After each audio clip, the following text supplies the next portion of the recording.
বিসমিল্লাহির রহমানির রহিম। আজকে আমরা বর্ণনা করব কি কি কারণে রোজা আদৌ ভঙ্গ হয় না, এমনকি মকরুও হয় না, আর কোন কোন কাজগুলি রোজা অবস্থায় মকরু বা শরিয়াতে অপছন্দনীয়। সুতরাং যেসব কারণে রোজা ভাঙে না ও মকরুও হয় না, প্রথম নম্বর মেসওয়াক করলে, তাই সে মেসওয়াক কাঁচা ডাল দ্বারা হোক বা শুকনো ডাল দ্বারা হোক। নম্বর 2, শরীরে, মাথায় বা গোঁফদাড়িতে তেল লাগালে।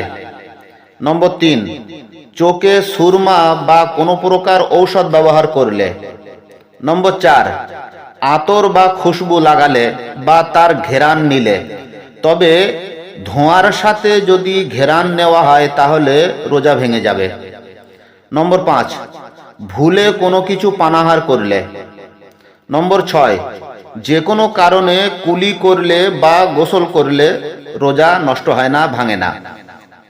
নম্বর 7, অনিচ্ছাবশত গলার মধ্যে ধোঁয়া, ধুলোবালি বা মাছি মশা প্রবেশ করলে। নম্বর 8, অনিচ্ছাকৃতভাবে কানে পানি চলে গেলে, তবে ইচ্ছাকৃতভাবে কানে বা নাকে পানি বা ঔষধ দিলে রোজা নষ্ট হয়ে যাবে। নম্বর 9, অনিচ্ছাকৃতভাবে বমি হয়ে গেলে। নম্বর 10, দিনের বেলায় স্বপ্নদোষ হলে। নম্বর 11, মুখের থুতু গিললে, তবে স্ত্রী বা অন্য কারো থুতু গিললে রোজা নষ্ট হয়ে যাবে। নম্বর 12, ইনজেকশন বা সেলাইন নিলে, তবে মনে রাখতে হবে বিনা প্রয়োজনে কেবল শরীরে শক্তি বাড়ানোর জন্য ইনজেকশন বা সেলাইন নেওয়া মকরু হবে। নম্বর 13, দিনের বেলায় দাঁত তুললে, তবে রক্ত বা ঔষধ পেটে চলে গেলে রোজা নষ্ট হয়ে যাবে। নম্বর 14, সাপ, বিচ্ছু ইত্যাদি দংশন করলে। নম্বর 15, পান খাওয়ার পর ভালোভাবে কুলি করা সত্ত্বেও যদি থুতুতে লাল ভাব থেকে যায়, তার কারণে রোজা ভাঙবে না। নম্বর 16, শ্বাসকষ্টের রোগীদের যদি অক্সিজেন দেওয়ার প্রয়োজন হয়, তাহলে যদি কেবল অক্সিজেন প্রয়োগ করা হয়, তাতে কোনো প্রকার ঔষধ না মেশানো থাকে, তাহলে রোজা নষ্ট হবে না। আর যদি তার সাথে কোনো প্রকার ঔষধ মেশানো থাকে, সে বেলায় রোজা নষ্ট হয়ে যাবে।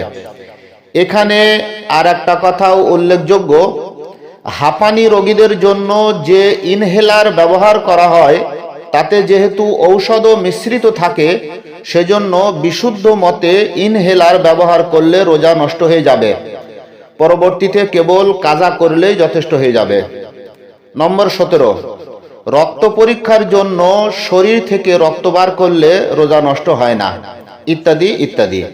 এবার আমরা বর্ণনা করব ওই সমস্ত বিষয়গুলো যার কারণে রোজা একেবারে ভঙ্গ তো হয় না, তবে রোজা মকরু অর্থাৎ রোজা দুর্বল হয়ে যায় এবং সওয়াবের মধ্যে ঘাটতি এসে যায়। প্রথম নম্বর কারণ, বিনা প্রয়োজনে কোনো জিনিস চিবালে। দ্বিতীয় নম্বর, অত্যন্ত প্রয়োজন ব্যতীত লবণ ঝাল চাখার জন্য জিহ্বার ডগায় তরকারির ঝোল নেওয়া।